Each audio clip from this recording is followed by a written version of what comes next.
नमस्कार दोस्तों, मेरे चैनल पर आपका बहुत बहुत स्वागत है। तो दोस्तों आज हम यहाँ पे संख्या पद्धति मतलब नंबर सिस्टम देखने वाले हैं। अभी मैथ में नंबर सिस्टम ये हम आसानी तरीके से कैसे हल कर सकते हैं। तो यहाँ पे शुरू करते हैं अपना पहला प्रश्न दिया हुआ है, सबसे छोटी अभाज्य संख्या कौन सी होती है।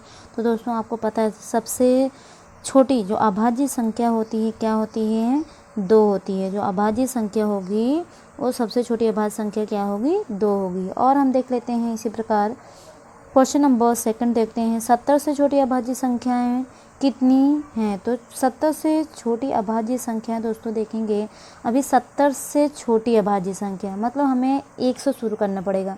अभी 1 से शुरू करना पड़ेगा, 1 से 70 के बीच में। तो 1 से 70 के बीच में जो छोटी अभाज्य संख्याएं कितनी होंगी। तो दोस्तों यहाँ पे हम देखेंगे, अभी अभाज्य संख्या लिख लेते हैं। टोटल अभाज्य संख्या जैसे अभी 1 से शुरू करते हैं, 1 तो अभाज्य संख्या नहीं है, 2 क्या है। अभी अभाज्य संख्या क्या होती है, जो खुद के पहाड़े में आता है और सिर्फ खुद के मतलब खुद के पहाड़े में सिर्फ आता है, 1 के पहाड़े में आता है बस, तो उसे हम क्या कहते हैं, अभाज्य संख्या कहते हैं। अभी हम 1 ना तो भाज्य संख्या है ना तो अभाज्य संख्या, 2 क्या है, अभाज्य संख्या है। तो 2 लिख लेते हैं। 3 भी अभाज्य है, ये भी किसी के टेबल में नहीं आता। 5 भी किसी टेबल में नहीं आता। 7 भी, फिर 11 ये भी किसी टेबल में नहीं आता। 13 भी किसी टेबल में नहीं आता है। 17 भी किसी टेबल में नहीं आता है। 19 ये भी, और 23 इसके बाद हम क्या लेंगे, 29 भी किसी के टेबल में नहीं आता। और 31 भी किसी के टेबल में नहीं आता है। और इसके बाद 37 भी किसी के टेबल में नहीं आता। इसके बाद 47 ले लेते हैं, 47 भी किसी के टेबल में नहीं आता। 42 भी, 42 आता है, 41 नहीं आता है, बराबर। और 43 भी नहीं आता किसी टेबल में।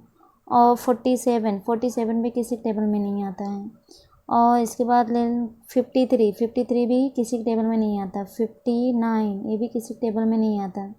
61 और 67। अब इसके बाद दोस्तों 70, क्योंकि 70 से छोटी बोला है तो इतनी संख्या क्या हो गई, 70 की छोटी संख्या 67 तक आ रहा है अभाज्य संख्या। तो कितने नंबर है हम काउंट कर सकते हैं, 1 2 3 4 5 6 7 8 9 10 11 12 13 14 15 16 17 18 19, टोटल 19 बन रहा है। कितना बन रहा है, 19 अभाज्य संख्या बन रहा है। दोस्तों अपना आंसर क्या हो जाएगा, 19। तो यहाँ पे 70 से छोटी अभाज्य संख्या कितनी बनेंगी, टोटल 19 हो जाएगा। तो और हम देख लेते हैं इसी प्रकार क्वेश्चन नंबर 3, 50 तथा 90 के बीच सभी अभाज्य संख्याएं का योग। यहाँ पे दोस्तों योग पूछा है, मतलब जोड़ पूछा है। तो यहाँ पे हम देख लेते हैं 50 और 90 के बीच की अभाज्य संख्या है। तो 50 और 90 के बीच में अभी 50 51 आता है पहाड़े में, अभी 52 भी आता है। 53 नहीं आता, 50 3 53 नहीं आता, तो 53 लिख लेंगे।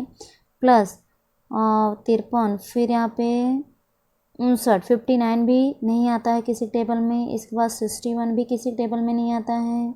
इसके बाद हम 67 ये भी किसी टेबल में नहीं आता है। फिर 71 ये भी किसी टेबल में नहीं आता है। इसके बाद 73 ये भी किसी टेबल में नहीं आता है। और इसके बाद 79 भी किसी टेबल में नहीं आता है। और 79 के बाद हम लोग लेते हैं 83 ये भी किसी टेबल में नहीं आता है। प्लस 89 ये भी किसी टेबल में नहीं आता है, बराबर। अब इसके बाद 89 के बाद 19, अभी 19 तो आता है, अभी 19 के बीच तक ही बोला था, तो हम लोग इसको ऐड कर लेते हैं। अभी जोड़ेंगे तो यहाँ पे टोटल कितना आ जाएगा, अभी यहाँ पे टोटल करेंगे तो यहाँ पे 3 और 9 12, 12 और 1 13, 13 और 7 20 हो जाएगा। 20 और 1 21 हो जाएगा। 21 22 23 24 हो जाएगा। 24 और यहाँ पे 9, 24 और 9 कितना हो जाएगा, 33 हो जाएगा। 33 और 3 36 और 9 कितना हो जाएगा, 36 और 9 45 का 5 लिख देंगे, 4 कैरी रहेगा, बराबर। अब यहाँ पे 5 और 5 कितना हो जाएगा, 10 हो जाएगा। 10 और 6 कितना हो जाएगा, 16 और 6 22 और 7 29 और 36 हो जाएगा। 36 और 36 और यहाँ पे 7 है, 36 और 7 73, 73, इसके बाद 73 और यहाँ पे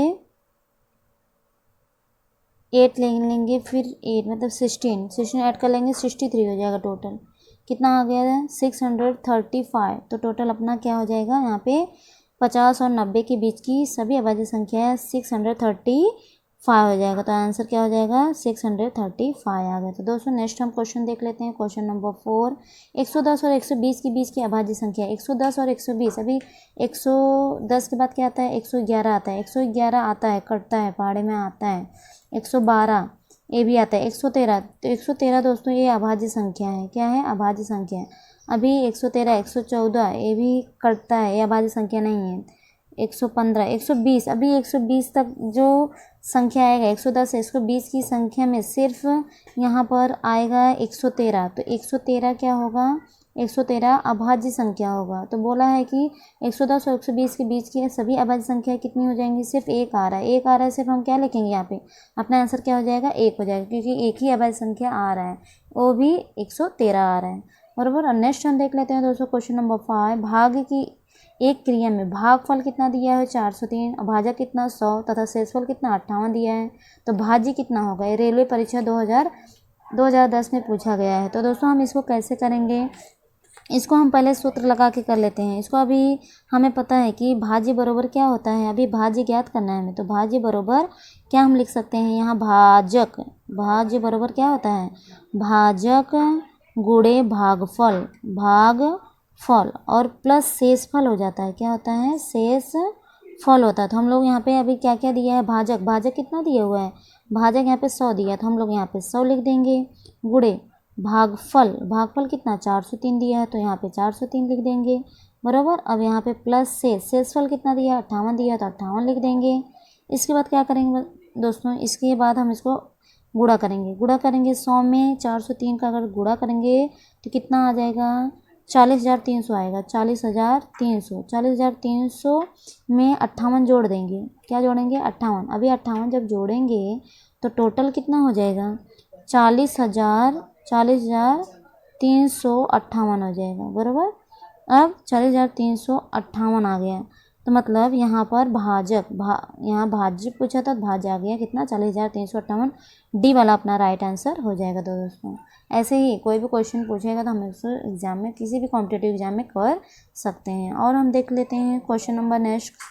क्वेश्चन नंबर 6 दिया हुआ है, 48 को किस संख्या से गुणा करने पर प्राप्त गुणनफल 173 तथा 240 के गुणनफल के बराबर होगा? तो ये दिल्ली पुलिस परीक्षा 2010 में पूछा गया क्वेश्चन है। तो दोस्तों इसको भी हम अभी जो 48 को किस संख्या से गुणा करने पर हम x मान लेते हैं कि 48 को हम x से गुणा कर देते हैं, बराबर। गुणा करने पर कितना गुणनफल कितना आ रहा है? 173 और 240, 173 240 हम यहाँ पे गुणा कर देते हैं। फिर यहाँ पे यक्स याद करना है, तो यक्स को हम क्या करते हैं? यक्स को इधर ही रहने देते हैं। अब 48 गुणा हो रहा है, इधर जाके क्या हो जाएगा? भाग हो जाएगा, तो भाग करेंगे, भाग कर देते हैं यहाँ पे हम। अभी 42, अभी 24 दूना क्या? 48, बराबर। यहाँ पे 1 मतलब 10 बच जाएगा, यहाँ पे 10 है, बराबर। अब 2 से 5, 2 पंचे 10 मतलब 5 आ जाएगा। 5 से 173 में भाग गुणा कर लेंगे, बराबर। अभी 173 गुणे 5 करेंगे तो कितना आ जाएगा? 5 तिहाई 15 और 5 सते 35, 35 1 36, 5 एकम 5, 5 3 8, 865 आ रहा है, 865। तो अपना आंसर क्या हो जाएगा? 865 आ जाएगा दोस्तों, ये राइट आंसर हो जाएगा। अभी क्वेश्चन नंबर 7 में दिया हुआ है कि 3428 में कौन सी न्यूनतम संख्या घटाने पर प्राप्त संख्या 13 से पूर्णतः विभक्त होती है? ये बैंक PO परीक्षा 2010 में पूछा गया क्वेश्चन है। तो दोस्तों यहाँ पर हम क्या करेंगे? तो यहाँ पे 3428 में कौन सी न्यूनतम संख्या घटाने पर प्राप्त संख्या 13 पूर्ण रूप से विभक्त हो जाए? तो हम यहाँ पे भाग दे लेते हैं, बराबर। 3428 इसमें हम किससे भाग दे लेते हैं? 13 से।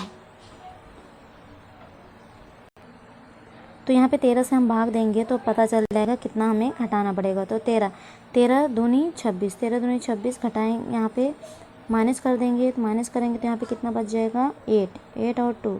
अभी 13 का 13 78, बराबर 6 78 अगर माइनस करेंगे तो कितना बच जाएगा, यहाँ पर 4 बचेगा, बराबर 4 बचेगा। यहाँ पे 8 अभी कितनी बार जाएगा, अभी 13 अभी 39 39, अभी 39 में अभी 18, यहाँ पे 18 में से 9 माइनस करेंगे 9, मतलब शेष कितना बच रहा है 9 बच रहा है, 9 बच जाएगा। तो 9 बच जाएगा। तो दोस्तों यहाँ पर 9, अगर 3428 में से 9 संख्या, यहाँ पे 9 संख्या क्या कर देंगे, कुछ 9 घटा देंगे तो 13 से पूर्ण रूप से क्या हो जाएगा, भाग चला जाएगा। मतलब 3428 में से अगर हम 9 माइनस कर देंगे, क्योंकि शेष क्या बच रहा है 9, अगर शेष जो बचता है वो अगर हम घटा देते हैं तो क्या होता है, पूर्ण रूप से विभक्त हो जाता है, मतलब भाग जाता है। तो यहाँ पे 9 आंसर आएगा, लेकिन यहाँ पे क्या आएगा, अभी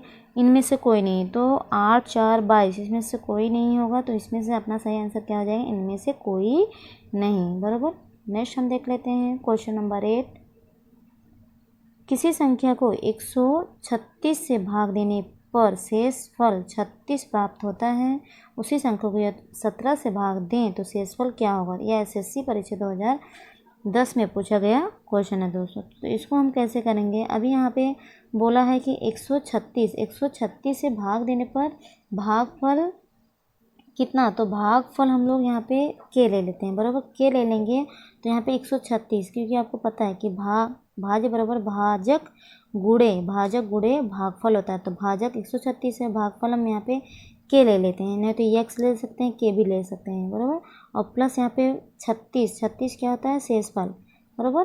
तो भाजक गुणे भागफल और प्लस शेषफल होता है। तो यहाँ पे अभी 136 और 36 किसके पाने में आएगा, 17 अट्ठे 136 होता है, 17 अट्ठे तो 17 गुणे 8 के, बराबर। और प्लस ये भी 17 के पाने में ही लेंगे, बराबर।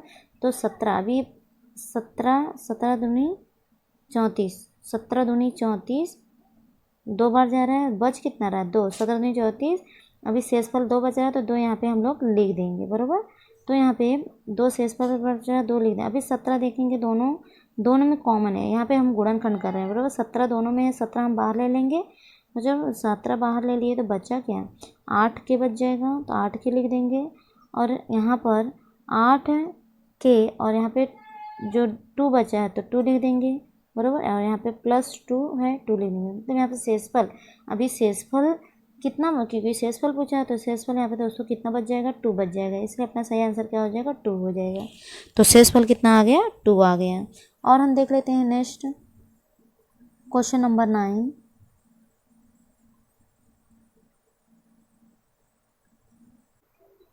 किसी संख्या को 156 से भाग देने पर 29 शेष बचते हैं, तो उसी संख्या को 13 से भाग देने पर शेष क्या बचेगा। तो क्या बचेगा शेष यहाँ पर, तो हम क्या करेंगे, अभी 156 से भाग देने पर भागफल हम लोग के ले लेते हैं, बराबर। तो के ले लेते हैं तो शेषफल अभी 29 बच रहा है। तो हम लोग क्या करते हैं, अभी 156 आपको पता है कि भाजक गुणे भागफल, तो भागफल हम लोग के ले लिए हैं, बराबर। अभी 156 के और प्लस यहाँ पे 29 क्या है, शेषफल है। सेम जैसे हम इसके पहले वाला 8वां किए वैसे ये भी है। तो अभी 156 किसके पाने में आएगा, 13 के पाने में आएगा। 13 का अगर हम 12 में गुणा करेंगे, 13 गुणे 12, तो 13 गुणे 12 अगर करेंगे तो कितना आएगा 156, तो 12 के ले लेते हैं, ये हो गया। अभी इसके बाद यहाँ पे 29 दिया है, 29 भी किसके पाड़े में आता है, 13, ये भी 13 के पाड़े में ही लेना पड़ेगा। 13 दूनी कितना होता है, 13 दूनी 26 और 3 ऐड करना पड़ेगा, तब 39 हो जाएगा, बराबर। अब हम यहाँ पे देखेंगे दोनों में 13 आ रहा है, 13 को क्या करेंगे, बाहर ले लेंगे। तो यहाँ पे 13 को बाहर ले लिए तो बचा क्या, 12 के प्लस यहाँ पे 12 के और यहाँ पे देखेंगे 2 भी बच रहा है तो 2 लिख देंगे, बराबर। और प्लस यहाँ पे 3 है तो 3 लिख देंगे। इसके बाद देखेंगे कि अभी यहाँ पर जो संख्या को 13 से भाग देने पर इसका जो शेषफल बच रहा है, कितना बच रहा है, 3 बज रहा है। उससे पहले जो देखे थे वो भी, और ये दोनों क्या है, सेम है। तो यहाँ पे कितना बज रहा है, 3 बज रहा है, और उसमें कितना बच रहा है, बच रहा था उसमें 2 बज रहा था। तो इसलिए अपना आंसर क्या हो जाएगा, यहाँ पे 3 हो जाएगा। और हम देख लेते हैं क्वेश्चन नंबर 10, लास्ट क्वेश्चन है। किसी संख्या को 195 से विभक्त करने पर 47 शेष बचते हैं। यदि उसी संख्या को 15 से विभक्त करें तो शेषफल कितना बचेगा। ये होटल मैनेजमेंट परीक्षा 2010 में पूछा गया था। दोस्तों हम इसको भी सेम ऐसे ही करेंगे जैसा इसके पहले किए। अभी यहाँ पे भागफल नहीं दिया है, बराबर, तो भागफल हम इसका क्या ले लेते हैं, इसका भी भागफल के ले लेते हैं, बराबर। तो यहाँ पे 195 के लिख देते हैं और प्लस 47 शेषफल है, क्योंकि यहाँ पे 47 शेषफल बोला है। अब यहाँ पे हम लोग इसको अभी 195 किसके टेबल में, अभी हम इसको कर देते हैं 15 से कर देते हैं। 15 गुणे 13, 15 गुणे 13 करेंगे, 15 गुणे 13 करेंगे तो कितना आ जाएगा, 195 आएगा, बराबर। तो यहाँ पे के साथ में लिख देते हैं। अब इसके बाद 47 को भी 15 के पहाड़े में ही लाना पड़ेगा। तो 15 के पहाड़े में अगर लेंगे, 15 के पहाड़े में आता नहीं, लेकिन 15 3 45, 15 तियाँ 45, और कितना 45 46 47, 2 हमें यहाँ पे प्लस करना पड़ेगा, बराबर। 2 प्लस कर लिए। अब यहाँ पे देखेंगे 15 कॉमन है, तो 15 कॉमन है, हम बाहर ले लेंगे 15। अब बचेगा क्या, 13 के बच जाएगा, 13 के बच जाएगा, और प्लस 3 बच जाएगा, बराबर। यहाँ पे जो 3 है 3 बच जाएगा, और बाहर यहाँ प्लस 2 बच रहा है। कितना बच रहा है, 2। तो दोस्तों यहाँ पे क्या हो जाएगा, संख्या 15 से अगर भाग देने पर शेषफल कितना बच जाएगा, 2 बच जाएगा। तो अपना सही आंसर क्या हो जाएगा, 2 हो जाएगा। नेक्स्ट हम देख लेते हैं अभी दोस्तों इतना ही क्वेश्चन। हम यहाँ पे 10 क्वेश्चन नेक्स्ट वीडियो में नेक्स्ट क्वेश्चन देखेंगे। तो यहाँ पे अगर वीडियो आपको पसंद आया होगा तो इस वीडियो को आप लाइक करेंगे, शेयर करेंगे और चैनल को सब्सक्राइब कर सकते हैं। वीडियो देखने के लिए बहुत बहुत धन्यवाद।